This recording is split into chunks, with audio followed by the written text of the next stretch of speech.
आमदार विश्वजित कदम हे विधिमंडळात मतदारसंघातील विविध प्रश्न मांडत आहेत। या मतदारसंघातील सर्वांनी एकत्र येऊन त्यांना साथ दिली पाहिजे असे प्रतिपादन खासदार विशाल पाटील यांनी केले। कुंडल येथील आयोजित कार्यक्रमात ते बोलत होते। आमदार विश्वजित कदम म्हणाले, सहकार खाते चालवत असताना चांगल्या आर्थिक पतसंस्थांना बळ आणि ताकद देण्याची आवश्यकता असल्याचं मत त्यांनी व्यक्त केले।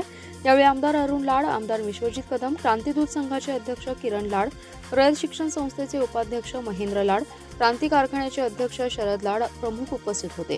कार्यक्रमात सर्वपक्षीय खास करून काँग्रेस आणि राष्ट्रवादीच्या नेत्यांची उपस्थिती होती। त्यामुळे विशाल पाटील यांनी माजी मंत्री विश्वजित कदम यांची आगामी विधानसभेची वाट सुखकर करण्यासाठी एकत्र येण्याचं वक्तव्य केल्याचं बोललं जाते।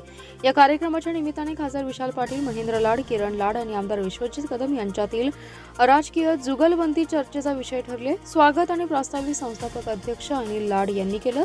या कार्यक्रमाचं सूत्रसंचालन श्रीकांत माने आणि सारंग माने यांनी केले, तर आभार महारुद्र जंगम यांनी मानलेत।